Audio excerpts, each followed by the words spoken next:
Friend, स्वागत है आपका वाईपी एजुकेशन ट्रिक चैनल पर। तो दोस्तों, इस वीडियो में हम बात करेंगे। देखिए, आप डीएलएड सेकेंड सेमेस्टर के स्टूडेंट हैं तो आपके लिए हिस्ट्री है। हिस्ट्री के में जो 15 मार्क्स आते हैं, 15 नंबर के जो बहुविकल्प क्वेश्चन आते हैं, उन क्वेश्चनों को हम आज इस वीडियो में कवर करने वाले हैं। ठीक है, ये वीडियो देखने के बाद आपके 15 मार्क्स जो है वो क्लियर हो जाएंगे। तो आपको बताना चाहेंगे कि वाईपी एजुकेशन ट्रिक चैनल पर आप नए हैं या अभी तक आपने चैनल को सब्सक्राइब नहीं करा है तो आप चैनल को सब्सक्राइब कर लीजिए और बराबर में बेल आइकन की घंटी है उसको भी प्रेस कर लीजिए। इससे क्या होगा कि जब भी हम वीडियो को अपलोड करेंगे तो उसका नोटिफिकेशन सबसे पहले आपके पास पहुंच जाएगा। देखिए, वाईपी एजुकेशन ट्रिक चैनल पर डीएलएड की क्लासें चल रही हैं और डीएलएड स्पेशल सेकेंड सेमेस्टर की क्लासें चल रही हैं।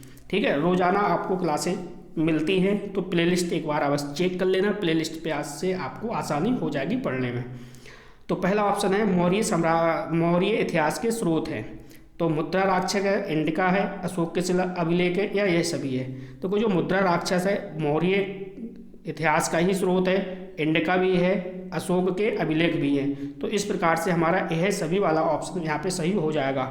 अगला देखिए, अगला जो क्वेश्चन है इसका, अगला क्वेश्चन कह रहा है कि भाई मेघस्तनीज कौन था? राजदूत था, सामंत था, राज दरबारी था या कोई नहीं। तो मेघस्तनीज कौन था ये आपको बताना है। तो मेघस्तनीज जो था वो राजदूत, कौन था? राजदूत था। पहला ऑप्शन सही है। अगला क्वेश्चन है यहाँ पे, अगला क्वेश्चन देखो, अगला क्वेश्चन कह रहा है भाई अशोक के कितने शिलालेख हैं? 10 हैं, 15 हैं, 14 हैं या 20 हैं। करेक्ट आंसर की बात करें तो अशोक है, अशोक के जो शिलालेखों की संख्या है वो 14 है। अशोक के कितने शिलालेख हैं? 14 हैं। अगला क्वेश्चन है हमारा, अगला क्वेश्चन देखो, गुप्तकालीन स्थापत्य कला का उदाहरण है, क्या है? दशावतार मंदिर है, दशावतार मंदिर है या फिर आपका ये मगर है या दोनों है या कोई नहीं है। तो करेक्ट आंसर आपको यहाँ पे बताना है। तो पहला ऑप्शन इसमें बिल्कुल सही हो जाएगा, दशावतार मंदिर। अगला क्वेश्चन देखो, भारत का स्वर्ण युग कहा जाता है। तो भारत का जो स्वर्ण युग है वो किसे कहा जाता है? मौर्य काल को, गुप्त काल को या फिर मौर्य काल को या वर्धन काल को या यह सभी। तो भारत का जो स्वर्ण युग है ये कहा जाता है गुप्त काल को। किस काल को? गुप्त काल को। अगला क्वेश्चन देखो, अगला क्वेश्चन है हमारा, मुद्रा राक्षस के रचनाकार कौन है? मुद्रा राक्षस के रचनाकार कौन है? बाण भट्ट हैं, कल्लड़ हैं, विशाख दत्त है या चाणक्य हैं। इस क्वेश्चन पे आप स्टार लगाओ। अगर हम करेक्ट आंसर की बात करें तो मुद्रा राक्षस के कौन है? विशाख दत्त हैं। अगला क्वेश्चन है, गुप्त संवत का प्रारंभ किसने किया? तो गुप्त संवत का प्रारंभ जो है वो किसने किया है? चंद्रगुप्त प्रथम, घटोत्कच, समुद्रगुप्त या श्रीगुप्त। 4 ऑप्शन आपके सामने हैं। तो यहाँ पे करेक्ट आंसर हो जाएगा चंद्रगुप्त प्रथम, यानी गुप्त संवत का जो प्रारंभ किसने किया था? चंद्रगुप्त प्रथम। अगला क्वेश्चन देखो, क्वेश्चन नंबर 8। अगला क्वेश्चन कह रहा है गुप्तकालीन शासन प्रणाली किस पर आधारित थी? तो गुप्तकालीन शासन प्रणाली किस पर आधारित थी? गणतंत्रात्मक व्यवस्था पर, राजतंत्रात्मक व्यवस्था पर, दोनों या फिर कोई नहीं। करेक्ट आंसर हो जाएगा राजतंत्रात्मक व्यवस्था पर। मौर्य वंश की स्थापना किसने की? बिंदुसार, अशोक, चंद्रगुप्त या यह सभी। करेक्ट आंसर होगा हमारा चंद्रगुप्त मौर्य, यानी मौर्य वंश की जो स्थापना की है वो की है चंद्रगुप्त मौर्य ने। अगला क्वेश्चन देखो, अगला क्वेश्चन नेक्स्ट आपकी स्क्रीन पे लग चुका है। क्वेश्चन कह रहा है अजंता की गुफाएं किस राज्य में हैं? तो अजंता की अगर हम गुफाओं की बात करें तो मध्य प्रदेश में है या यूपी में है, गुजरात में है, महाराष्ट्र में है। तो अजंता की अगर गुफाएं की बात करें तो ये महाराष्ट्र में है। कहाँ पे? महाराष्ट्र में। अजंता की गुफाएं किस राज्य में है? महाराष्ट्र में है। क्वेश्चन अच्छा है, इस क्वेश्चन पे आप स्टार लगाओ। अगला क्वेश्चन है देखो, चंद्रगुप्त मौर्य का जो जन्म है वो कहाँ हुआ है?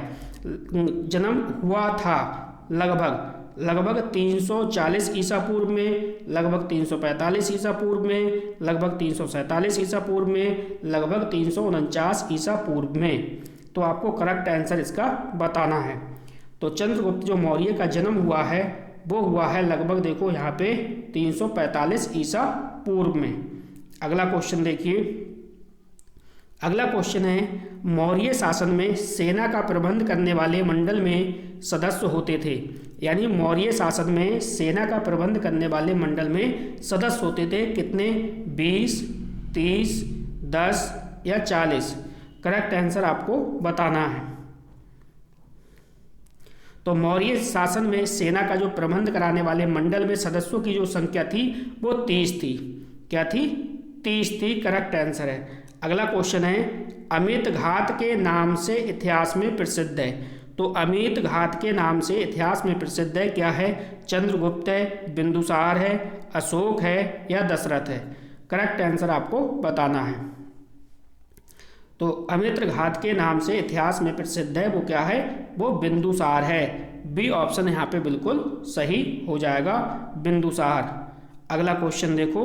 अगला क्वेश्चन है, मौर्य प्रशासन में भूमिकर एकत्रित, मौर्य प्रशासन में भूमि एकत्रित का मतलब है इकट्ठा करने वाले अधिकारी क्या कहलाते थे? अमात्य कहलाते थे, मंत्री कहलाते थे, अग्रम कहलाते थे या फिर सेनापति कहलाते थे? करेक्ट आंसर आपको बताना है। तो मौर्य प्रशासन में भूमि कर इकट्ठा करने वाले जो अधिकारी थे वो अग्रम कहलाते थे, यानी सी ऑप्शन हमारा सही हो जाएगा। अगला क्वेश्चन देखो। अगला क्वेश्चन है, गुप्त वंश का संस्थापक था। तो गुप्त वंश का संस्थापक कौन था? चंद्रगुप्त प्रथम, समुद्रगुप्त या श्रीगुप्त या रामगुप्त? तो करेक्ट आंसर आपको बताना है। तो गुप्त वंश का जो संस्थापक था वो श्रीगुप्त था। अगला है, बुद्ध चरित्र के लेखक कौन थे?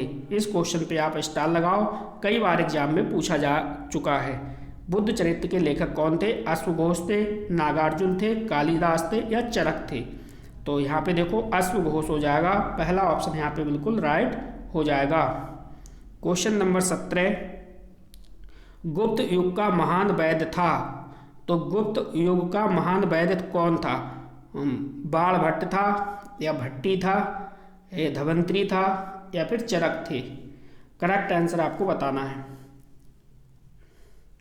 तो गुप्त युग का जो महान वैद्य था वो था धवंतरी। सी ऑप्शन सही है। शून्य के आविष्कारक थे। तो शून्य के आविष्कारक कौन हैं? आर्यभट्ट हैं, भास्कर हैं, सीपी रमन हैं या बारहमीहर है? करेक्ट आंसर इसका आपको याद होगा, शून्य के आविष्कारक कौन है? आर्यभट्ट जी है। अगला क्वेश्चन देखो। अगला क्वेश्चन है हमारा, हर्ष थानेश्वर का राजा बना। तो हर्ष थानेश्वर का राजा कब बना? 605 ईस्वी में, 604 ईस्वी में, 606 ईस्वी में, 607 ईस्वी में? तो हर्ष जो है वो थानेश्वर का राजा बना था 606 ईस्वी में। अगला क्वेश्चन है, महामोच परिषद का आरंभ, महामोच परिषद का जो आयोजन है वो होता है कहाँ होता है? कन्नौज में, थानेश्वर में, प्रयागराज में या पाटलिपुत्र में? तो करेक्ट आंसर आपको बताना है। महामोच परिषद का जो आयोजन होता है वो होता है प्रयागराज में, यानी सी ऑप्शन के साथ हम चलेंगे। अगला क्वेश्चन देखो। अगला क्वेश्चन क्या कह रहा है? अगला क्वेश्चन है, बिंदुसार की मृत्यु के समय अशोक किस स्थान का वायसराय था? यानी बिंदुसार की मृत्यु के समय जो अशोक था, अशोक किस स्थान का वायसराय था? तक्षशिला का, उज्जैन का, सौराष्ट्र का या तौसाली का? तो ये उज्जैन करेक्ट आंसर है। अगला क्वेश्चन है, किस सम्राट के शासनकाल में हूणों ने प्रथम बार आक्रमण किया था? यशोवर्मन, रामगुप्त, कुमारगुप्त या चंद्रगुप्त द्वितीय? तो ये इसमें करेक्ट हो जाएगा Kumaragupta, third option. Question number 23 देखो। अगला क्वेश्चन है, सबसे पहले भारत आया। तो सबसे पहले भारत कौन आया? हेनसांग आया, मार्को पोलो आया, एबन बतूता आया या मेगास्थनीज आया? करेक्ट आंसर आपको बताना है। तो सबसे पहले जो भारत आया था वो मेगास्थनीज आया था, यानी डी ऑप्शन हमारा बिल्कुल सही है। अगला क्वेश्चन देखो। अगला क्वेश्चन क्या कह रहा है? अगला क्वेश्चन कह रहा है, क्वेश्चन नंबर 24, कि भाई हर्ष चरित्र के रचयिता थे, यानी हर्ष चरित्र के रचयिता थे। हर्ष थे, बाणभट्ट थे, भभूति थे या मातंग थे? करेक्ट आंसर आपको बताना है। तो देखो हर्षचरित्र के जो रचयिता थे वो बाण भट्ट जी थे। आप इस क्वेश्चन पे स्टार लगाओ, काफ़ी अच्छा क्वेश्चन है। मौर्य साम्राज्य का अंतिम सम्राट कौन था? अशोक था, कुणाल था, या फिर बृहदत्त था, या पुष्यमित्र था? कौन था? तो इसमें जो करेक्ट आंसर हो जाएगा सी हो जाएगा। मौर्य साम्राज्य का जो अंतिम सम्राट था वो बृहदत्त था। सी ऑप्शन हमारा यहाँ पे सही है। अगला क्वेश्चन देखिए 26। अगला क्वेश्चन है जो वो क्या कह रहा है कि भाई सेलुकस तथा चंद्रगुप्त मौर्य के बीच युद्ध हुआ था। तो सेलुकस तथा चंद्रगुप्त मौर्य के बीच जो युद्ध हुआ था वो कब हुआ था? 326 ईसा पूर्व, 321 ईसा पूर्व, 322 ईसा पूर्व, 305 ईसा पूर्व। करेक्ट आंसर आपको बताना है, तो करेक्ट आंसर हमारा 305 ईसा पूर्व हो जाएगा।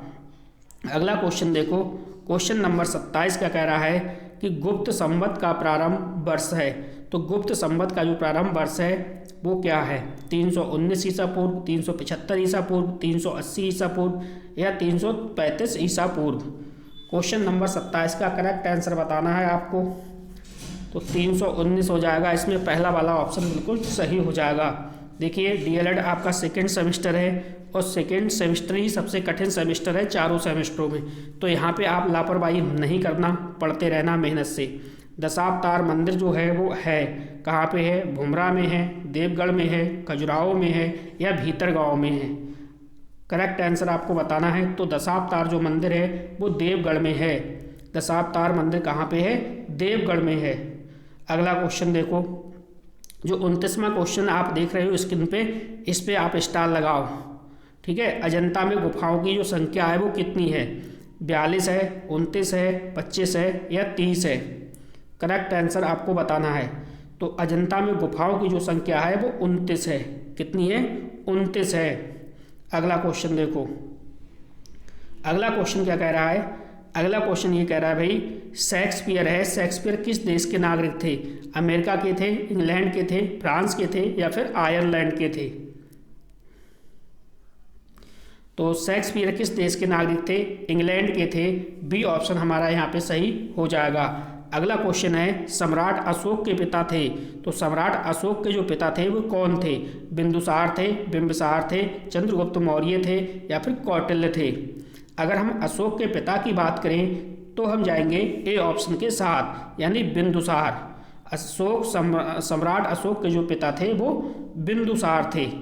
नेक्स्ट देखिए, अगला है बाघ की गुफाएं हैं। तो बाघ की गुफाएं कहाँ पे हैं? महाराष्ट्र में, उत्तर प्रदेश में, मध्य प्रदेश में, या फिर छत्तीसगढ़ में? करेक्ट आंसर आपको यहाँ पे बताना था।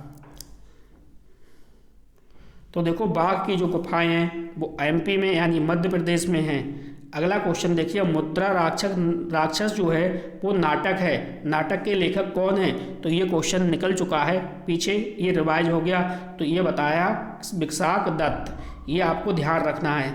ठीक है, अगला क्वेश्चन देखो, अगला क्वेश्चन क्या है? अगला क्वेश्चन है गुप्त काल की भाषा थी। तो गुप्त काल की भाषा क्या थी? पाली थी, सिंधी थी, प्राकृत थी, या फिर संस्कृत थी? तो गुप्त काल की जो भाषा थी वो थी संस्कृत। ठीक है, तो आपका जो पहला वाला चैप्टर था हिस्ट्री का ये हमारा कंप्लीट हुआ। अब चलते हैं अपने दूसरे चैप्टर की ओर।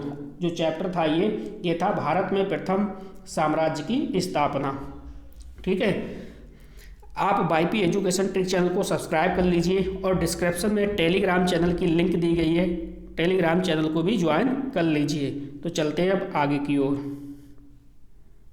चलिए, अगला जो हमने चैप्टर लिया है इसमें वो चैप्टर लिया है हमने ज्योग्राफी का, यानी भूगोल का। और भूगोल का जो चैप्टर है वो है विभिन्न धरातलीय कारक। ठीक है, तो इसके कम ऑब्जेक्ट हैं, पहले इसको हम देख लेते हैं। सक्रियता के आधार पर ज्वालामुखी को वर्गीकृत किया जा सकता है। कितने भागों में? 5 भागों में, 2 भागों में, 4 भागों में, या फिर 3 भागों में? करेक्ट आंसर की बात करें तो सक्रियता के आधार पर जो ज्वालामुखी है उसको 3 भागों में बांटा गया है या वर्गीकृत किया गया है। अगला क्वेश्चन देखो यहाँ पे, अगला क्वेश्चन है भूकंपीय तरंगों का अंकन किया जाता है। तो जो भूकंपीय तरंगों का अंकन किया जाता है बायोग्राफ के द्वारा, रिक्टर स्केल के द्वारा, सीस्मोग्राफ के द्वारा, या कैरियोग्राफ के द्वारा? तो भूकंपीय तरंगों का जो अंकन किया जाता है ये किया जाता है सीस्मोग्राफ के द्वारा। अगला क्वेश्चन देखो यहाँ पे, अगर हम यहाँ पे भूकंप की तीव्रता की बात करें तो ये आपको डायरेक्ट याद करना पड़ेगा। भूकंप की जो तीव्रता है वो रिक्टर स्केल के द्वारा मापा जाता है। बल को वर्गीकृत किया जाता है 2 भागों में, 7 भागों में, 4 भागों में या फिर 8 भागों में। करेक्ट आंसर हो जाएगा 2 भागों में। बल को वर्गीकृत किया गया है 2 भागों में। अगला क्वेश्चन देखो, महाद्वीपों के निर्माण में संलग्न बल है, कौन सा है? पटल विरूपणी है, आकस्मिक है, बहिर्जात है या यह सभी है? तो यह है पटल विरूपणी, पहला ऑप्शन। नेक्स्ट है, भ्रमशोथत पर्वत का निर्माण होता है किससे? बलन से होता है, संबलन से होता है, तनाव बल से होता है, इनमें से कोई नहीं। तो ये होता है तनाव बल से। अगला देखिए, अगला क्वेश्चन आपकी स्क्रीन पे। वीडियो को लाइक नहीं करा, वीडियो को लाइक करिए और वीडियो की लिंक को अपने दोस्तों में भी शेयर करिए। देखिए, कलन के किस प्रकार में चट्टानों का क्रम उल्टा जाता है? यहाँ पे कोई शब्द है, कट गया है, चलिए देख लेते हैं। परिबलन या अधिक्षिप्त बलन, समनत बलन, एकनित बलन। करेक्ट आंसर इसमें क्या होना चाहिए? तो इसमें होना चाहिए अधिक्षिप्त बलन। क्या होना चाहिए?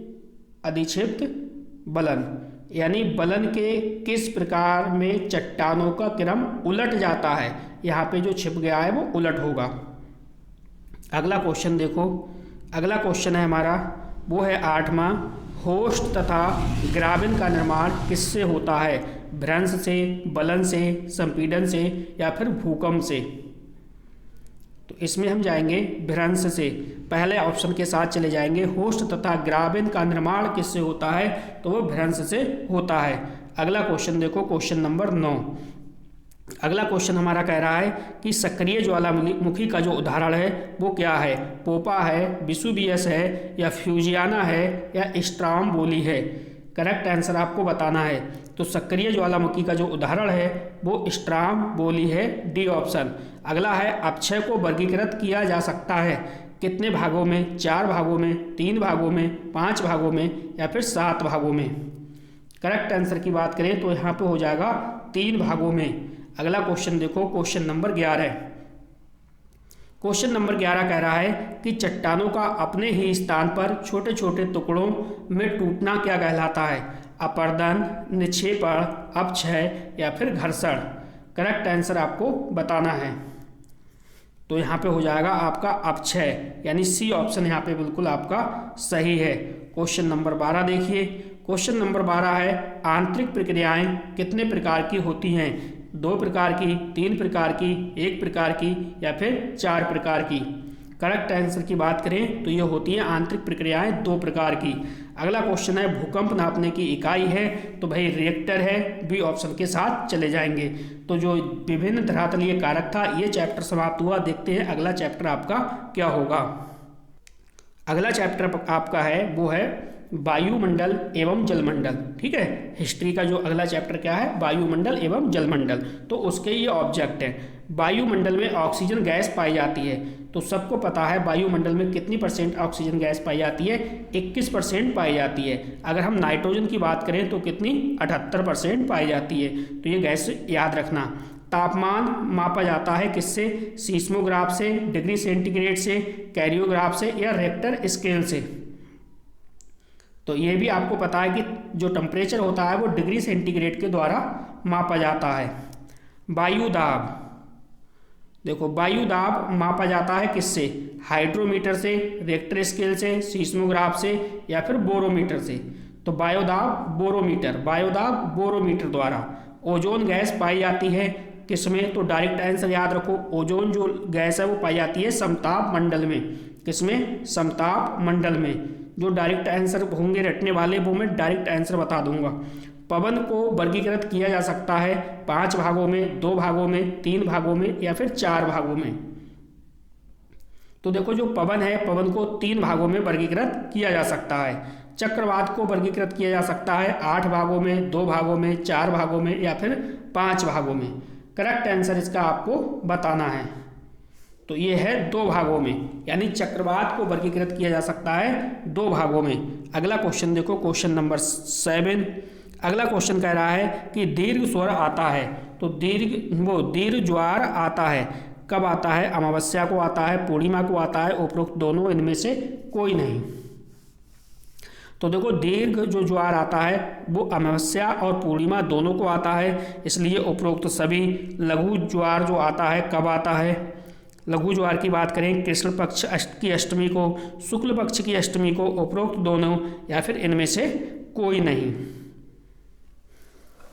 तो ये हो जाएगा लघु जो ज्वार आता है वो कृष्ण पक्ष की अष्टमी को और शुक्ल पक्ष की अष्टमी दोनों को आता है, इसलिए हमारा सी वाला ऑप्शन सही हो जाएगा, उपरोक्त सभी। अगला क्वेश्चन देखो, क्वेश्चन नंबर 9 क्या कह रहा है? अगला क्वेश्चन कह रहा है कि महासागरीय धाराओं को वर्गीकृत किया जा सकता है कितने भागों में? 4 भागों में, 2 भागों में या फिर 3 भागों में या फिर 7 भागों में। करेक्ट आंसर आपको बताना है। तो यहाँ पे हो जाएगा 2 भागों में। महासागरीय धाराओं को वर्गीकृत किया जा सकता है 2 भागों में। अगला क्वेश्चन देखो, अगला क्वेश्चन है क्वेश्चन नंबर 10। क्वेश्चन नंबर 10 कह रहा है वायुमंडलीय ताप का मुख्य स्रोत क्या है? तो वायुमंडलीय ताप का मुख्य स्रोत क्या है? सूर्य हैं, तारे हैं, चंद्रमा है या फिर इनमें से कोई नहीं। अगर हम करेक्ट आंसर की इसकी बात करें तो इसका जो राइट आंसर हो जाएगा वो हो जाएगा सूर्य, यानी वायुमंडलीय ताप का मुख्य स्रोत क्या है? सूर्य है। अगला क्वेश्चन देखो, अगला क्वेश्चन है हमारा भाई वायुमंडल में गैसें पाई जाती हैं, तो वायुमंडल में नियॉन है, हीलियम है, कार्बन डाइऑक्साइड है या फिर उपरोक्त सभी है। करेक्ट आंसर आपको चुनना है। तो वायुमंडल में सभी गैसें पाई जाती हैं, नियॉन भी, हीलियम भी, कार्बन डाइऑक्साइड भी, उपरोक्त सभी ऑप्शन वाला सही है ऑप्शन। क्वेश्चन नंबर 12 है ग्रैंड कैनियन किस नदी द्वारा बना है? यानी ग्रैंड कैनियन किस नदी द्वारा बना है? मिसिसिपी, मिसौरी या बोल्गा या कोलोराडो। करेक्ट आंसर यहाँ पे आपको बताना है। तो ग्रैंड कैनियन किस नदी द्वारा बना है? यह है मिसिसिपी। ए ऑप्शन यहाँ पे बिल्कुल राइट है। अगला क्वेश्चन देखो, क्वेश्चन नंबर 13। अगला क्वेश्चन कह रहा है वायुमंडल में सर्वाधिक मात्रा में पाई जाने वाली जो गैस है वो क्या है? नाइट्रोजन है। नाइट्रोजन की मात्रा कितनी है? 78% है। यह आपको ध्यान रखना है। अगला क्वेश्चन देखिए, मौसम संबंधी घटनाएं वायुमंडल की किस परत में घटित होती हैं? समताप मंडल में, क्षोभ मंडल में, आयन मंडल में या फिर बहिर्मंडल में? करेक्ट आंसर आपको चुनना है। तो देखो जो मौसम संबंधी घटनाएं होती हैं ये समताप मंडल की बात हो रही है, पहला ऑप्शन सही है। अगला क्वेश्चन है हमारा वायुदाब। तो वायुदाब किससे? सेल्सियस में तो टेम्परेचर है, ठीक है। धारा जो है वो एम्पियर है, केल्विन भी नहीं होगा, क्या होगा यहाँ पे? बार होगा। 15 का क्या है? ए ऑप्शन यहाँ पे बिल्कुल सही है। अगला क्वेश्चन है क्वेश्चन नंबर 16। क्वेश्चन कह रहा है निम्नलिखित में से कौन सा कारक पवन को प्रभावित नहीं करता? देखो यहाँ पे नहीं करता, ये बात आपको ध्यान रखनी है। तो है कोरियोलिस बल, प्लेट विवर्तनिकी, वायुदाब में अंतर और आपका धरातलीय विषमताएं। एक ऑप्शन सही है तो वो है कोरियोलिस बल, ये नहीं है। अगला क्वेश्चन देखो, गरजता चालीसा किस पवन को कहा जाता है? पछुआ पवन को, ध्रुवीय पवन को, व्यापारिक पवन को या फिर जेट स्ट्रीम को? करेक्ट आंसर आपको बताना है। तो गरजता चालीसा कहा जाता है पछुआ पवन को। किसे? पछुआ पवन को। अगला क्वेश्चन देखो, अगला क्वेश्चन है क्वेश्चन नंबर 18। क्वेश्चन कह रहा है मानसूनी हवाओं की दिशा में परिवर्तन होता है 24 घंटे में, 6 माह में, 3 माह में या फिर 12 घंटे में? करेक्ट आंसर आपको चुनना है। तो मानसूनी हवाओं की जो दिशा में परिवर्तन होता है वो होता है 6 घंटे में, यानी बी ऑप्शन के साथ हम यहाँ पे जाएंगे। नेक्स्ट क्वेश्चन है जल की अधिकता के कारण पृथ्वी को कहा जाता है क्या? Blue planet, green planet, red planet या फिर वाइट प्लेनेट? करेक्ट आंसर आपको बताना है। अब देखो यहाँ पे वाइट प्लेनेट तो रॉन्ग है, रेड प्लेनेट भी रॉन्ग है। ब्लू प्लेनेट और ग्रीन में 2 में आपको कंफ्यूजन होगी, तो ब्लू प्लेनेट जो है वो करेक्ट आंसर है। अगला क्वेश्चन देखिए, अगला क्वेश्चन है हमारा कि बृहद ज्वार की स्थिति में सूर्य, पृथ्वी और चंद्रमा तीनों एक सीध में आ जाते हैं। तो बृहद ज्वार की स्थिति में सूर्य, पृथ्वी, चंद्रमा तीनों एक सीध में आ जाते हैं कब? केवल पूर्णिमा के दिन, केवल अमावस्या के दिन, पूर्णिमा और अमावस्या के दिन, कृष्ण पक्ष की सप्तमी अष्टमी के दिन। तो यहाँ पे जो करेक्ट आंसर होगा पूर्णिमा और अमावस्या के दिन। 20 का थर्ड ऑप्शन बिल्कुल सही है। चलो क्वेश्चन नंबर 21 देखिए। अगला क्वेश्चन है कि भाई लेब्राडोर की ठंडी धारा, लेब्राडोर की ठंडी धारा गल्फ स्ट्रीम की गर्म धारा से मिलती है कहाँ पे? मैस्को की खाड़ी के पास, या ग्रैंड बैंक के पूर्व से गुजरने के बाद, या उत्तरी हिंद महासागर के पास, या फिर दक्षिणी प्रशांत महासागर के पास। तो भाई लेब्राडोर की ठंडी जो धारा है वो गल्फ स्ट्रीम की गर्म धारा से मिलती है ग्रैंड बैंक के पूर्व से गुजरने के बाद। बी ऑप्शन के साथ चले जाएंगे हम। अगला क्वेश्चन देखो, अगला क्वेश्चन है गर्म तथा ठंडी धाराओं के मिलने के स्थान पर उत्पन्न होती है, क्या होती है? प्लैंकटन घास, या फिर सारगैसम घास, जलकुंभी, या फिर गाजर घास। यहाँ पे आपको करेक्ट आंसर बताना है। तो यहाँ पे हम जाएंगे ए ऑप्शन के साथ, प्लैंकटन घास। अगला क्वेश्चन देखो, क्वेश्चन नंबर 22। अगला क्वेश्चन हमारा कह रहा है, वो क्या कह रहा है कि भारत में ग्रीष्मकालीन वर्षा का मुख्य कारण क्या है? चक्रवात है, मानसूनी हवाएं हैं, व्यापारिक हवाएं हैं, या पछुआ हवाएं हैं। तो भारत में ग्रीष्मकालीन जो वर्षा का मुख्य कारण है वो क्या है? मानसूनी हवाएं। तो इस प्रकार से हमने वायुमंडल एवं जलमंडल के जो चैप्टर के बहुत विकल्प क्वेश्चन थे उनको कंप्लीट कर लिया। अब देखते हैं हम अगला जो चैप्टर है हमारा वो क्या है। देखो अगला जो चैप्टर हमारा आएगा भारतीय संविधान। तो भारतीय संविधान के जितने भी ऑब्जेक्ट टाइप के क्वेश्चन हैं उनको भी हम इस वीडियो में कवर कर लेंगे। वीडियो आप अंत तक देखना, सारे के सारे क्वेश्चन आपको इसी वीडियो में कंप्लीट करा देंगे। यानी जो 15 मार्क्स के क्वेश्चन हैं वो हम इस वीडियो में आपको कवर करा रहे हैं। वीडियो को अंत तक देखते रहिए। देखो संविधान सभा के स्थायी अध्यक्ष थे, तो संविधान सभा के स्थायी अध्यक्ष कौन थे? Doctor सचिंदा Sinha, Mahatma Gandhi, doctor Rajendra Prasad, Subhash Chandra Bose. कौन थे? तो संविधान सभा के जो अस्थायी अध्यक्ष थे ये थे डॉक्टर सचिंदानंद सिन्हा। नेक्स्ट है संविधान सभा के स्थायी अध्यक्ष कौन थे? तो संविधान सभा के स्थायी अध्यक्ष कौन थे? महात्मा गांधी, सुभाष चंद्र बोस, सचिंदानंद सिन्हा, डॉक्टर राजेंद्र प्रसाद। कौन थे? करेक्ट आंसर आपको बताना है। तो संविधान सभा के स्थायी अध्यक्ष की बात करें तो डॉक्टर राजेंद्र प्रसाद, ठीक। और जब अस्थायी की बात हो तो डॉक्टर सचिंदानंद सिन्हा, ठीक है। तो स्थायी और अस्थायी आपको याद रखना है। स्थायी डॉक्टर राजेंद्र प्रसाद। नेक्स्ट है संविधान, भारतीय संविधान लागू किया गया कब? 25 जनवरी 1951, 15 अगस्त 1947, 26 जनवरी 1950, 16 अगस्त 1949। तो अगर हम भारतीय संविधान लागू किया गया की बात करें तो ये हो जाएगा 26 जनवरी 1950। अगला क्वेश्चन है संविधान की प्रारूप समिति के अध्यक्ष थे। तो जो संविधान है, संविधान की प्रारूप समिति के अध्यक्ष कौन थे? गोपाल स्वामी अयंगर, डॉक्टर भीमराव अंबेडकर, डॉक्टर राजेंद्र प्रसाद, या फिर डॉक्टर पंडित जवाहरलाल नेहरू। यहाँ पे देखो प्रारूप समिति याद रखना, संविधान के प्रारूप समिति के जो अध्यक्ष थे वो कौन थे? तो ये अंबेडकर जी हो जाएगा, बी ऑप्शन। अगला क्वेश्चन देखो, भारतीय संविधान में मूल अधिकारों की संख्या कितनी है? तो मूल अधिकारों की संख्या कितनी है? 4 है, 7 है, 6 है, या फिर 8 है। कितने आपके मूल अधिकार हैं? तो ये हो गए हैं 6 आपके, ठीक है। अगला क्वेश्चन, भारतीय संविधान में अनुच्छेद कितने हैं? 357, 352, 399 या फिर 395। तो भारतीय संविधान में जो आर्टिकल है वो कितने हैं? 395। भारतीय संविधान में अनुसूचियों की संख्या कितनी है? 10 है, 8 है, या फिर 12 है, या फिर 9 है। करेक्ट आंसर आपको यहाँ पे चुनना है। तो करेक्ट आंसर हमारा क्या हो जाएगा? भारत में जो अनुसूचियों की संख्या है वो कितनी है? 12 है। सी ऑप्शन के साथ जाएंगे। अगला क्वेश्चन है शिक्षा का अधिकार 86 में संविधान संशोधन द्वारा संविधान के किस अनुच्छेद में जोड़ा गया? अनुच्छेद 20, अनुच्छेद 21 का, अनुच्छेद 25, अनुच्छेद 30। तो यहाँ पे हो जाएगा आर्टिकल 21 का। अगला क्वेश्चन देखो, अगला क्वेश्चन है हमारा, संविधान में आपातकाल का सिद्धांत लिया गया है कहाँ से? जर्मनी से, अमेरिका से, कनाडा से या फिर ब्रिटेन से? करेक्ट आंसर आपको बताना है। तो यहाँ पे संविधान में आपातकाल का जो सिद्धांत है वो जर्मनी से लिया गया है। ठीक है, नेक्स्ट क्वेश्चन देखो, अगला क्वेश्चन देखते हैं हम। अगला क्वेश्चन है, संविधान में गणतंत्रात्मक शासन व्यवस्था ली गई है कहाँ से?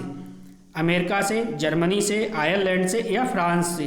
देखो गणतंत्रात्मक की बात हो रही है, तो करेक्ट आंसर क्या होगा? डी, फ्रांस से। नेक्स्ट है, उपभोक्ता को वर्गीकृत किया जा सकता है कितने भागों में? 4 भागों में, 3 भागों में, 2 भागों में या फिर 5 भागों में? अगर हम इसमें करेक्ट आंसर की बात करेंगे तो उपभोक्ता का जो वर्गीकरण है वो 2 भागों में वर्गीकृत किया जा सकता है। अगला क्वेश्चन देखो, अगला क्वेश्चन पे आप स्टार लगाओ। राष्ट्रीय उपभोक्ता दिवस कब मनाया जाता है? 24 दिसंबर, 25 मार्च, 25 दिसंबर या फिर 11 जून? करेक्ट आंसर यहाँ पे आपको बताना है। तो राष्ट्रीय उपभोक्ता जो दिवस मनाया जाता है वो है 24 दिसंबर, यानी ए ऑप्शन यहाँ पे बिल्कुल राइट हो जाएगा। अगला क्वेश्चन है, सर्वप्रथम उपभोक्ता संरक्षण अधिनियम पारित किया गया 1988, 1986, 1987, 1985? करेक्ट आंसर आपको यहाँ पे बताना है। तो उपभोक्ता संरक्षण अधिनियम पारित किया गया है 1986 में, बी ऑप्शन आपका राइट है। अगला क्वेश्चन देखो, उपभोक्ता संरक्षण अधिनियम पारित किया गया पंडित जवाहरलाल नेहरू द्वारा, मनमोहन सिंह द्वारा, राजीव गांधी द्वारा, इंदिरा गांधी द्वारा? तो उपभोक्ता संरक्षण जो अधिनियम पारित किया गया है ये है राजीव गांधी द्वारा, सी ऑप्शन के साथ जाएंगे। भारतीय संविधान में कितनी सूचियां हैं? 1 है, 2 है, 3 है या फिर 4 हैं? सूचियों की बात कर रहा है, सूचियां आपको बतानी हैं।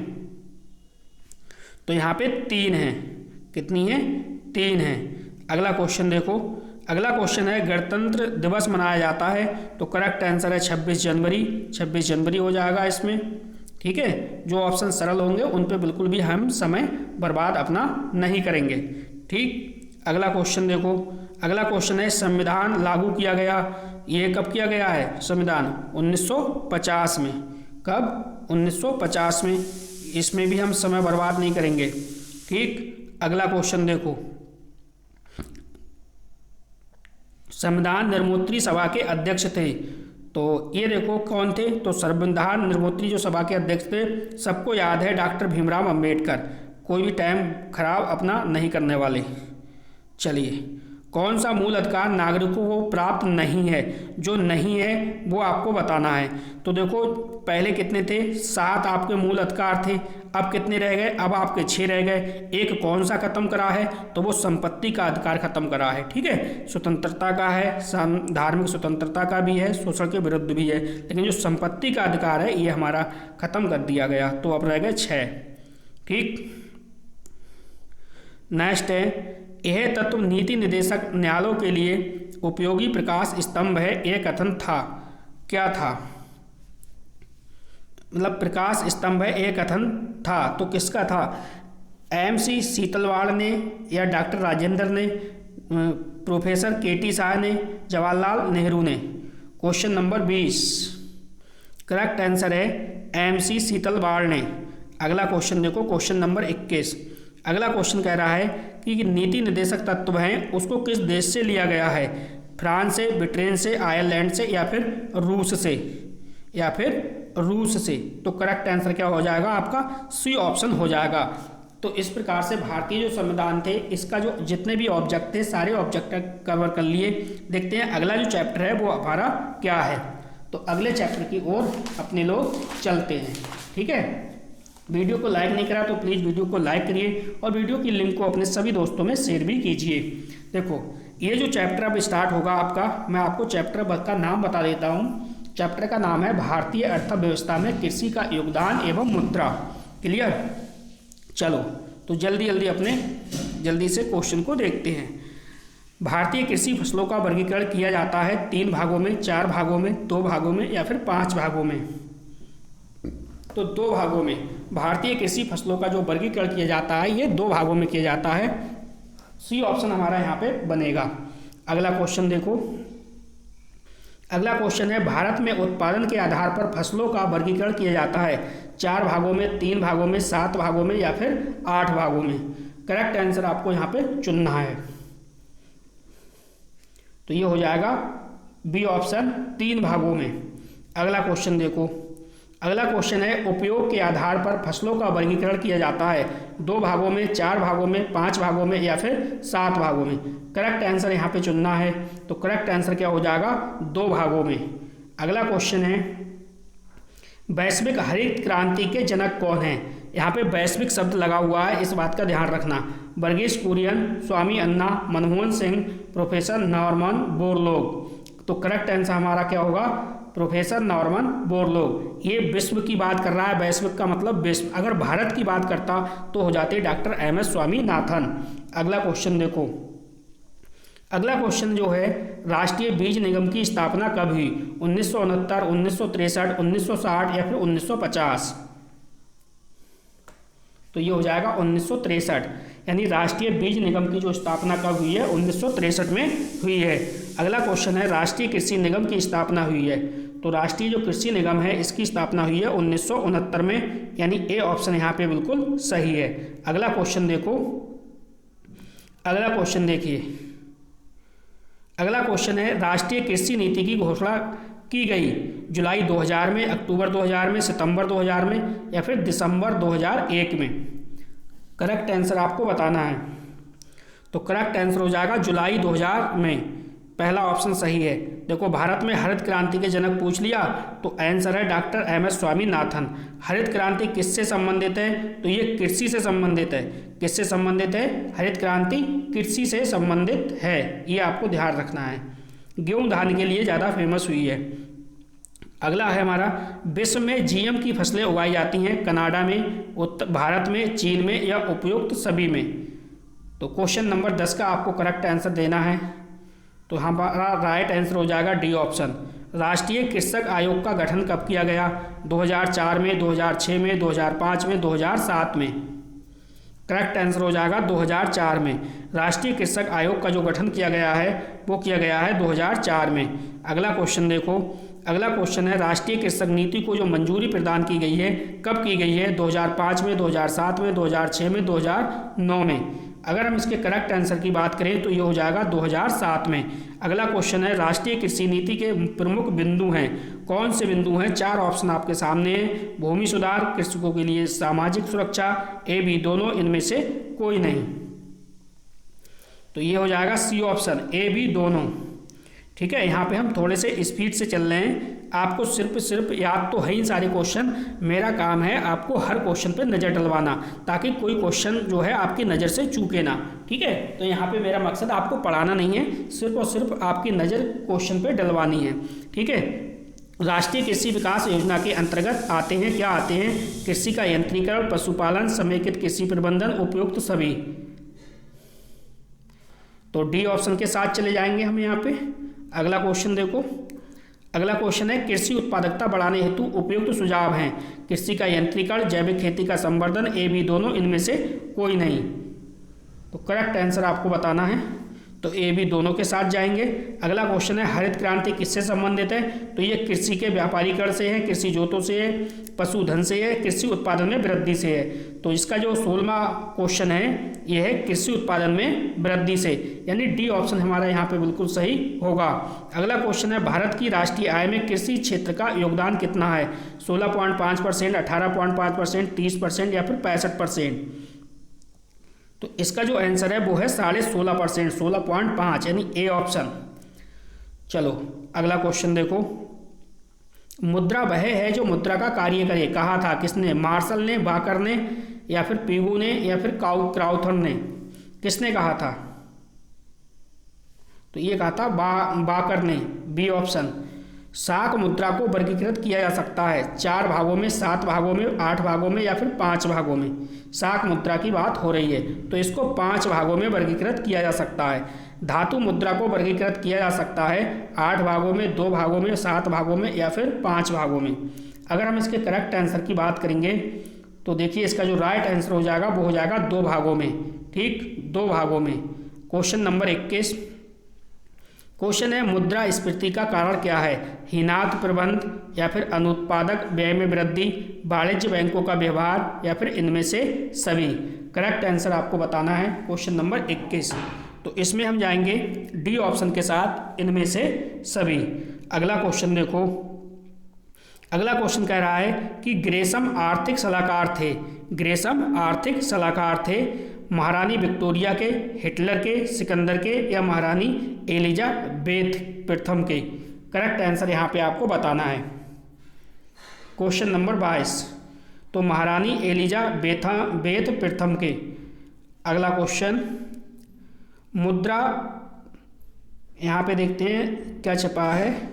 अभी 1 मिनट रुको, क्वेश्चन को चेक करते हैं। हाँ, यहाँ पे लिखा है मुद्रा अपस्फीति का कारण है, पूर्ति में कमी है, लागत में वृद्धि है या वैश्वीकरण है, उपयुक्त तो सभी हैं। तो डी ऑप्शन के साथ जाएंगे। अगला क्वेश्चन है मुद्रा संकुचन का कारण क्या है? भारी कर लगाना, बैंक दर ऊंची करना, उपयुक्त दोनों, इनमें से कोई नहीं। तो मुद्रा जो संकुचन का कारण है वो भारी कर लगाना है, बैंक दर जो है वो उसे ऊंची करना है। ए और बी दोनों के साथ जाएंगे तो सी ऑप्शन हो जाएगा। अगला क्वेश्चन देखो, भारत में रुपए का अवमूल्यन किया गया 3 बार, 7 बार, 5 बार या इनमें से कोई नहीं। तो भारत में रुपए का जो अवमूल्यन किया गया ये 3 बार, ए ऑप्शन हो जाएगा। भारत में पहली बार रुपए का अवमूल्यन किया गया कब? जून 1966 में, जुलाई 1991 में, सितंबर 1949 में या फिर जुलाई 1991 में। तो भारत में पहली बार जो रुपए का अवमूल्यन किया गया है ये है जुलाई 1991 में। बी ऑप्शन के साथ जाएंगे। अगला क्वेश्चन है भारतीय मौद्रिक नीति का उद्देश्य क्या है? तो भारतीय मौद्रिक नीति का उद्देश्य क्या है? ऋण प्रबंधन करना, वित्तीय प्रबंधन करना, आर्थिक विकास को प्रोत्साहन देना या फिर उपयुक्त सभी। क्वेश्चन नंबर 27 का करेक्ट आंसर आपको बताना है। तो यहाँ पे डी ऑप्शन हो जाएगा। प्रथम पंचवर्षीय योजना की अवधि, इस क्वेश्चन पे आप स्टार लगाओ। पंचवर्षीय योजना आपको सभी रटी होनी चाहिए, कहीं से भी क्वेश्चन पंचवर्षीय योजना से बन सकता है। तो प्रथम की बात करें तो 51 से 56 करेक्ट आंसर है। अब देखो यहाँ पे 12वीं पंचवर्षीय योजना की अवधि बतानी है आपको। 4 ऑप्शन आपके सामने हैं तो डायरेक्ट याद रखो 12 से सन 2012 से 17, ये 12वीं थी। अगला क्वेश्चन देखो आप, क्वेश्चन नंबर 30 क्या कह रहा है? देखिए, वर्तमान में औद्योगिक उपक्रम को विकसित कर सकते हैं कितने भागों में? 4 भागों में, 2 भागों में, 3 भागों में या फिर 5 भागों में। तो वर्तमान में औद्योगिक उपक्रम को विकसित कर सकते हैं हम 3 भागों में। अगला क्वेश्चन है जिस क्षेत्र में सार्वजनिक एवं निजी क्षेत्र दोनों का स्वामित्व होता है उसे कहते हैं, क्या कहते हैं? सार्वजनिक क्षेत्र कहते हैं, असार्वजनिक क्षेत्र कहते हैं, संयुक्त क्षेत्र कहते हैं या असंयुक्त क्षेत्र कहते हैं। करेक्ट आंसर यहाँ पे आपको बताना है क्वेश्चन नंबर 31। तो यहाँ पे हो जाएगा संयुक्त क्षेत्र। अगला क्वेश्चन देखो, कीमत स्तर में निरंतर वृद्धि क्या कहलाती है? मुद्रास्फीति, मुद्रा अपस्फीति, मुद्रा अवमूल्यन, मौद्रिक नीति। वीडियो को बिल्कुल लास्ट तक देखना। शुरू के अभी हिस्ट्री के जो चैप्टर है वो मैंने छोड़ के रखे हैं लास्ट के लिए, लास्ट में कराऊंगा। तो यहाँ पे हो जाएगा मुद्रास्फीति। नेक्स्ट क्वेश्चन है निम्न में से कौन सा मुद्रा का प्रमुख कार्य नहीं है? यहाँ पे देखो ऑप्शन में नहीं है। तो विनिमय का माध्यम, मूल्य का माध्यम मापन या फिर सामाजिक आय का वितरण या फिर मूल्य का संचयन। एक ऑप्शन सही है, सही वाला आपको चुनना है। तो जो नहीं है वो हो जाएगा आपका थर्ड, यानी सामाजिक आय का वितरण, सी ऑप्शन। अगला क्वेश्चन देखो, अगला क्वेश्चन है द्वितीय हरित क्रांति का आरंभ कब हुआ है? तो पहला ऑप्शन है 64 से 65, दूसरा है 66, 67, 68, 69 या फिर 69, 70। करेक्ट आंसर यहाँ पे क्या हो जाएगा आपका, बताइए? ये हो जाएगा 64 से 65, 64 से 65। अगला क्वेश्चन देखो, अगला क्वेश्चन है औद्योगिक विकास होने से क्या हुआ? औद्योगिक विकास होने से क्या हुआ? बेरोजगारी बढ़ी, प्रति व्यक्ति आय घटती है, प्रति व्यक्ति आय बढ़ती है, कुछ कहा नहीं जा सकता। तो औद्योगिक विकास होने से प्रति व्यक्ति जो आय है वो बढ़ती है। सूत काटना है, वो सूत काटना उद्योग है किसका? कुटीर उद्योग, रसायन उद्योग, आधारभूत उद्योग या लघु उद्योग। करेक्ट आंसर यहाँ पे आपको चुनना है। तो सूत काटना जो उद्योग है वो है आपका कुटीर उद्योग, यानी ए ऑप्शन के साथ जाएंगे। अगला क्वेश्चन देखो, अगला क्वेश्चन है निजी और सार्वजनिक दोनों क्षेत्रों का सह अस्तित्व पाया जाता है। करेक्ट आंसर क्या होगा? 4 ऑप्शन आपके सामने हैं। साम्यवादी अर्थव्यवस्था में, समाजवादी अर्थव्यवस्था में, मिश्रित अर्थव्यवस्था में, पूंजीवादी अर्थव्यवस्था में। तो यहाँ पे क्या हो जाएगा? डी ऑप्शन आपका सही हो जाएगा, पूंजीवादी अर्थव्यवस्था में। चलिए अगला देखिए, पहले हम प्रीवियस ईयर के क्वेश्चन को सॉल्व करेंगे और इसके बाद हम हिस्ट्री के क्वेश्चन पे चलेंगे लास्ट में। अभी देखिए 3 चैप्टर के क्वेश्चन आपके बचे हुए हैं, ठीक है। तो देखो मैंने ये क्वेश्चन आपको कराया था, अजंता में गुफाओं की संख्या, तो मैंने आपको कितनी बताई थी? 29 है, ठीक है। बिंदुसार की मृत्यु के समय अशोक जो है वो किस स्थान का वायसराय था? ये आंसर आपको बताना है। क्या वो तक्षशिला, उज्जैन, सौराष्ट्र या तौसाली? तो बिंदुसार की जो मृत्यु के समय अशोक किस स्थान का वायसराय था? ये था उज्जैन का। अगला क्वेश्चन है, किस सम्राट के शासनकाल में हुणों ने प्रथम बार आक्रमण किया? यशोवर्मन है, रामगुप्त है, कुमारगुप्त है, चंद्रगुप्त है? तो ये हो जाएगा कुमारगुप्त, सी ऑप्शन यहाँ पे हो जाएगा। अगला क्वेश्चन देखो, सबसे पहले जो भारत आया वो कौन आया? मेगस्थनीज आपने पढ़ा। सबसे पहले जो भारत आया है वो कौन आया है? तो मेगस्थनीज हो जाएगा। हर्ष चरित्र के कौन हो जाएंगे? हर्ष चरित्र के जो रचयिता हैं वो आपको ध्यान रखना है, बाणभट्ट हैं। अगला क्वेश्चन है, त्रायन का प्रथम युद्ध कब हुआ है? 1191 में, 1197 में, 1199 में या फिर 1194 में? तो त्रायन का जो प्रथम युद्ध हुआ है ये 1191 में हुआ है, ए ऑप्शन। पाल वंश की स्थापना किसने की है? गोपाल ने, धर्मपाल ने, देवपाल ने या फिर नारायण पाल ने? तो जो पाल वंश है, पाल वंश की स्थापना किसने की है? बताइए। पाल वंश की जो स्थापना की है वो की है गोपाल ने। अगला क्वेश्चन, चालुक्य वंश के सबसे प्रतापी राजा कौन थे? जयसिंह थे, पुलकेशिन प्रथम थे, पुलकेशिन द्वितीय थे या रणराज थे? चालुक्य वंश के सबसे जो प्रतापी राजा थे वो कौन थे? पुलकेशिन द्वितीय, यानी सी ऑप्शन के साथ जाएंगे। संविधान निर्मोत्री सभा के जो अध्यक्ष थे डॉक्टर भीमराव अंबेडकर, ये आप पढ़ चुके हो। भूजल का स्रोत क्या है? वर्षा का जल, तालाब, नदी? तो उपयुक्त सभी हो जाएगा, ये भी आप पढ़ चुके हो। अगला क्वेश्चन देखो, क्वेश्चन नंबर 11। तो क्वेश्चन नंबर 11 क्या कह रहा है समझो। मकर संक्रांति के समय सूर्य सीधा चमकता है कर्क रेखा पर या फिर विषुवत रेखा पर, मकर रेखा पर या फिर ध्रुवों पर? तो मकर संक्रांति के समय जब सूर्य सीधा चमकता है वो है मकर रेखा पर, यानी सी ऑप्शन हमारा राइट होगा।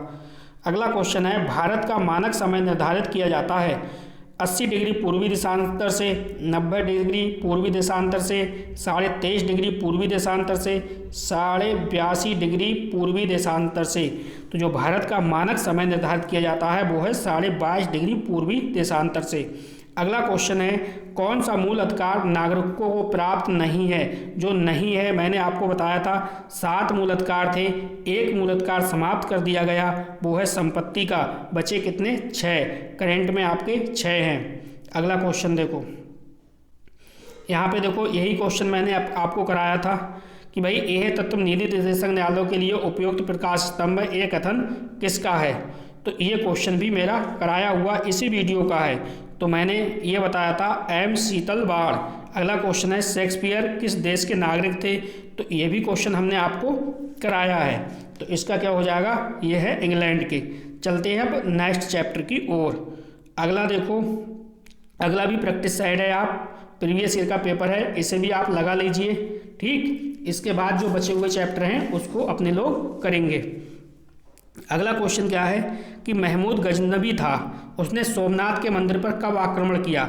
1021-22 में या फिर 23-24 में, 1922-23 में या 1025-26 में? ये स्टार लगाओ इस क्वेश्चन पे, बहुत ही बेहतरीन क्वेश्चन है ये वाला। तो ये हो जाएगा 1023-24 बी ऑप्शन। तराइन के मैदान में मोहम्मद गौरी का किस राजा के साथ युद्ध हुआ था? तराइन के युद्ध की बात हो रही है। जयपाल, जयचंद, आनंदपाल, पृथ्वीराज चौहान। तो डी ऑप्शन सही होगा, पृथ्वीराज चौहान।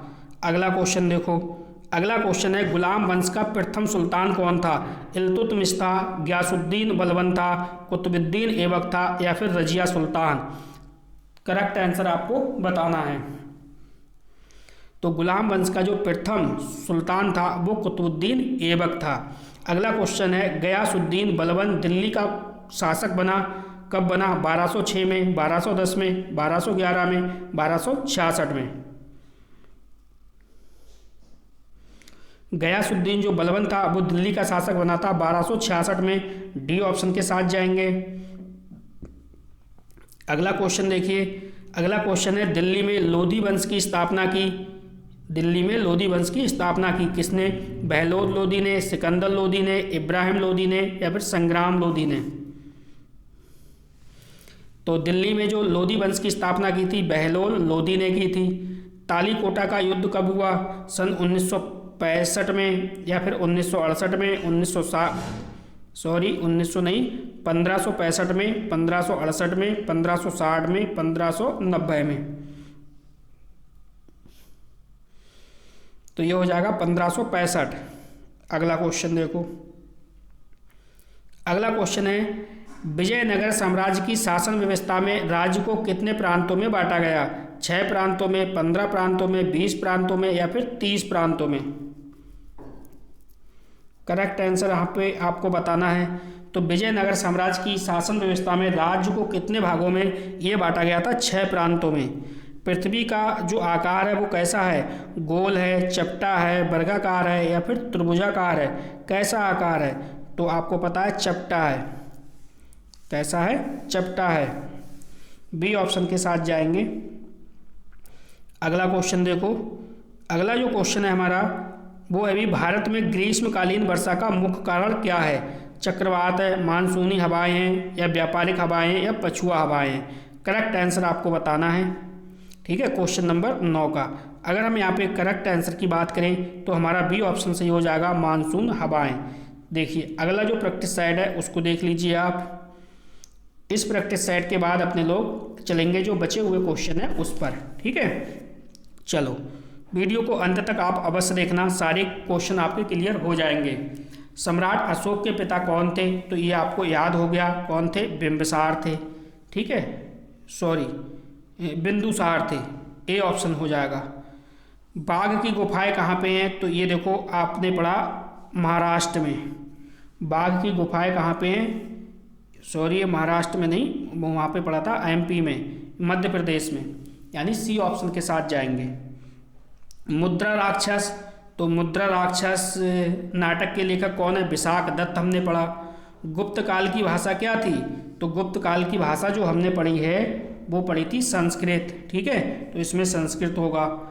अगला क्वेश्चन देखो, अगला क्वेश्चन है सल्तनत काल में सैनिकों को नगद वेतन देने की प्रणाली अपनाई किसने? इल्तुतमिश ने, रजिया ने, नसरुद्दीन महमूद ने, अलाउद्दीन खिलजी ने? किसने? तो जो सल्तनत काल में सैनिकों को नगद वेतन की अगर देने की प्रणाली अपनाई है वो है अलाउद्दीन खिलजी। अगला है पृथ्वीराज रासो के अनुसार राजपूतों की जो उत्पत्ति हुई है वो किससे हुई है? प्राचीन क्षत्रियों से, विदेशियों से, ब्राह्मणों से या फिर अग्निकुंड से? तो इसमें हो जाएगा अग्निकुंड से। पृथ्वीराज रासो के अनुसार जो राजपूतों की उत्पत्ति हुई है वो अग्निकुंड से हुई है। अगला क्वेश्चन देखो, अगला क्वेश्चन है सूफी संत निजामुद्दीन औलिया की दरगाह स्थित है कहाँ पे? आगरा में, लखनऊ में, कानपुर में, दिल्ली में? करेक्ट आंसर आपको चुनना है। तो सूफी संत निजामुद्दीन औलिया की जो दरगाह है स्थित है वो कहाँ पे है? दिल्ली में है। डी ऑप्शन सही है। पल्लवों का प्रसिद्ध बंदरगाह था, पल्लवों का प्रसिद्ध बंदरगाह क्या था? कांची, महाबलीपुरम, तंजौर या बेंगी? करेक्ट आंसर आपको बताना है। पल्लवों का जो प्रसिद्ध बंदरगाह था ये है महाबलीपुरम, महाबलीपुरम, बी ऑप्शन। अगला क्वेश्चन देखिए, अगला क्वेश्चन देखो, सल्तनत काल में प्रांत को कहते थे, क्या कहते थे? राज, परगना, एकता, सिख। करेक्ट आंसर बताइए, करेक्ट आंसर क्या होगा? तो सल्तनत काल में प्रांत को कहते हैं एकता कहते हैं। क्या कहते हैं? एकता। भूकंप नापने की जो इकाई है वो क्या है? रेक्टर है। अगला क्वेश्चन देखो, सारे क्वेश्चन मैं आपको करा दूंगा, कोई चिंता करने की बात नहीं है, बस वीडियो में आप बने रहिए। संगमरमर है, तो संगमरमर क्या है? रूपांतरित शैल, अग्नेय शैल, परतदार शैल या फिर मिट्टी? परतदार है या फिर मिट्टी है? तो भैया जो संगमरमर है ये रूपांतरित शैल है। अगला क्वेश्चन है, समुद्र तल से ऊपर उठे हुए विशालतम भूभाग को कहते हैं, क्या कहते हैं? महासागर, स्थल मंडल, महाद्वीप या फिर जलमंडल? 12 का करेक्ट आंसर क्या होगा? समुद्र तल से ऊपर उठे विशालतम भूभाग को कहते हैं स्थल मंडल कहते हैं, बी ऑप्शन। अगला क्वेश्चन है, सबसे बड़ा महासागर कौन सा है? तो देखो सबसे जो बड़ा महासागर है, डायरेक्ट आप रट के रखिए, प्रशांत महासागर जो है सबसे बड़ा महासागर है। अगला क्वेश्चन है, यानी भारतीय संविधान में नीति निर्देशक तत्वों को किस देश के सिद्धांत वो किस देश से लिया गया है, ये क्वेश्चन कह रहा है। तो नीति निर्देशक की बात हो रही है, फ्रांस है, ब्रिटेन है, आयरलैंड है, रूस है। करेक्ट आंसर क्या होगा? आयरलैंड हो जाएगा, यहाँ पे क्या हो जाएगा? आयरलैंड। अगला क्वेश्चन देखो, निजी और सार्वजनिक दोनों क्षेत्रों का सह अस्तित्व पाया जाता है साम्यवादी अर्थव्यवस्था में, मिश्रित अर्थव्यवस्था में, समाजवादी अर्थव्यवस्था में, पूंजीवादी अर्थव्यवस्था में। तो निजी और सार्वजनिक की बात दोनों की हो रही है, तो ये मिश्रित अर्थव्यवस्था की बात हो रही है। तो चलिए इस प्रकार से हमने प्रैक्टिस सेट भी देख लिए आपके, ठीक है। अब हम चलेंगे जो छूटे हुए क्वेश्चन है उनकी ओर। तो हिस्ट्री में देखिए ये चैप्टर आपका छूटा हुआ था, कलचुरी सत्ता का उत्कर्ष हुआ है। तो जो कलचुरी सत्ता का उत्कर्ष हुआ है ये हुआ है कोकल प्रथम के द्वारा। अगला क्वेश्चन है, राजपूत शासन व्यवस्था में न्याय एवं सेना का जो सर्वोच्च अधिकारी था वो था राजा। कौन होता था? राजा होता था। अगला क्वेश्चन देखो, अगला क्वेश्चन है, राजपूत युग में आय का जो मुख्य स्रोत था क्या था? तो राजपूत युग में आय का जो मुख्य स्रोत था वो है भूमिकर। नेक्स्ट है, चंदेल शासकों की राजधानी, इस पे आप स्टार लगाओ। चंदेल शासकों की जो राजधानी थी वो थी खजुराहो, सी ऑप्शन सही होगा। अगला क्वेश्चन देखो, अगला है, पृथ्वीराज रासों की जो कीर्ति है वो क्या है? चंद्रवरदायी है, डी ऑप्शन सही होगा। अगला देखो, अगला क्वेश्चन क्या कह रहा है? अगला क्वेश्चन कह रहा है, कन्हेरी का बौद्ध विहार शिक्षा का केंद्र था, क्या था? तो ये राष्ट्रकूट सही हो जाएगा। नेक्स्ट है, मत विलास प्रहसन कीर्ति संबंधित है, किससे है? ये पल्लवों से संबंधित है। रतन मलका के लेखक कौन है? तो जो रतन मलका है इस क्वेश्चन पे आप स्टार लगाओ। रतन मलका के जो लेखक हैं वो अमोघ वर्ष हैं, अमोघ वर्ष, ठीक है। सारे क्वेश्चन मैं आपको करा दूंगा, बस आप वीडियो में बने रहिए। सामंतवाद काल में विशिष्ट वर्ग को कहा जाता है, सामंत कहा जाता है, राणक कहा जाता है, रौत यानी राजपूत, ये सभी, तो सभी हो जाएगा। अगला क्वेश्चन है, भारत में सामंतवादी समाज के विकास पर प्रभाव पड़ा था, तो ये इसमें होगा राजा की शक्ति छीड़, राजा की शक्ति छीड़। नेक्स्ट है, पृथ्वीराज का समकालीन जो चौहान था वो कौन था? पृथ्वीराज का समकालीन जो शासक था, पृथ्वीराज का जो समकालीन चौहान शासक था वो जयचंद था। अगला नेक्स्ट देखो, जैन चालुक्यों के दरबारी कवि कौन था? तो जो जैन चालुक्यों का दरबारी कवि था ये रवि कीर्ति था। नेक्स्ट है, पाल वंश की स्थापना, तो पाल वंश की स्थापना भाई गोपाल ने। पाल वंश जहाँ पे आए वहाँ पे गो जोड़ दो तो गोपाल हो जाएगा। तरायन, तो ये आपको याद है 1191 की बात है। तरायन का प्रथम युद्ध कब हुआ? 1191। चालुक्य वंश के सबसे प्रतापी राजा कौन थे? वो थे पुलकेशियन द्वितीय। चलिए अगला क्वेश्चन देखो, अगला क्वेश्चन देखो, ये क्वेश्चन पढ़ लिया आप लोगों ने। पृथ्वीराज रासों के अनुसार राजपूतों की जो उत्पत्ति हुई है वो भैया अग्निकुंड से हुई है। किसके अनुसार थी? पृथ्वीराज रासों के अनुसार है। पल्लवों का जो प्रसिद्ध बंदरगाह है वो कौन सा है? पल्लवों का जो प्रसिद्ध बंदरगाह है वो महाबलीपुरम है। क्या है? महाबलीपुरम। चलो अगला क्वेश्चन देखो। अगला क्वेश्चन है हजरत मोहम्मद साहब का जन्म कब हुआ? तो भैया ये है 570 ईस्वी। नेक्स्ट है हिजरी संवत का प्रारंभ कब से माना जाता है? तो 622 ईस्वी से। ठीक है, 622। और यहाँ पे देखो हजरत मोहम्मद साहब का जो जन्म 570। नेक्स्ट क्वेश्चन, गुलाम वंश का जो शासन काल रहा है ये कब से कब तक रहा है? तो गुलाम वंश का जो शासक है 1206 से 1290। अढ़ाई दिन का झोपड़ा, स्टाल लगाओ, कुतुबुद्दीन ऐबक याद रखना है। अढ़ाई दिन के झोपड़े की बात होगी तो कुतुबुद्दीन ऐबक। नेक्स्ट देखो क्वेश्चन, खिजली वंश का पहला शासक कौन है? तो जो खिजली वंश का पहला शासक है वो है जलालुद्दीन खिजली। यानी खिजली वंश का जो प्रथम शासक है कौन है? जलालुद्दीन खिजली। अगला क्वेश्चन है तुगलक वंश का संस्थापक कौन था? तो जो तुगलक वंश का संस्थापक है ये है गयासुद्दीन तुगलक। कौन है? गयासुद्दीन तुगलक। अगला क्वेश्चन देखो। अगला क्वेश्चन है सैयद वंश की स्थापना किसने की है? तो सैयद वंश की जो स्थापना की है वो की है खिज्र खान ने। सैयद वंश की स्थापना खिज्र खान ने की है। नेक्स्ट है तैमूर ने भारत पर आक्रमण कब किया? तो तैमूर ने भारत पर जो आक्रमण किया है वो किया है सन 1398 में। अगला क्वेश्चन हमारा है भारत के प्रथम सूफी संत कौन थे? तो ये हो जाएगा मोइनुद्दीन चिश्ती। भारत के जो प्रथम सूफी संत थे मोइनुद्दीन चिश्ती थे। नेक्स्ट है पृथ्वीराज रासों के रचनाकार। तो चंद्रवादाई, ये रट के रखिए, ये तो आपने हाई स्कूल इंटर में पढ़ा होगा, हिंदी में पढ़ रखा होगा। अगला है मध्यकाल में भक्ति आंदोलन की शुरुआत। तो ये वैष्णव भक्तों ने की थी। नेक्स्ट देखिए विजयनगर की जो शासन पद्धति है, विजयनगर की शासन पद्धति में राजा को क्या कहा जाता है? तो ये राय है, बी ऑप्शन। नेक्स्ट देखो अगला क्वेश्चन हमारा कह रहा है महमूद गजनवी ने जो सोमनाथ मंदिर पर आक्रमण किया था कब किया था? 1023 से 24 में। तराइन के मैदान में मोहम्मद गौरी को किस राजा के साथ युद्ध हुआ? तो तराइन के मैदान में मोहम्मद गौरी का किस राजा के साथ इनका हुआ है? पृथ्वीराज चौहान के साथ। गुलाम वंश का प्रथम शासक, तो देखो गुलाम वंश का जो प्रथम शासक है वो कुतुबुद्दीन क्या है? कुतुबुद्दीन ऐबक हो जाएगा। अगला क्वेश्चन है हमारा गयासुद्दीन बलबन दिल्ली का शासक कब बना? तो गयासुद्दीन जो बलबन है वो दिल्ली का शासक बना है 1260 में। कब बना है? 1260 में। अगला क्वेश्चन है कि भाई दिल्ली में लोधी वंश की स्थापना की। तो दिल्ली में जो लोधी वंश की स्थापना की है वो की है बहलोल लोधी ने। किसने की है? बहलोल लोधी ने। अगला क्वेश्चन देखो।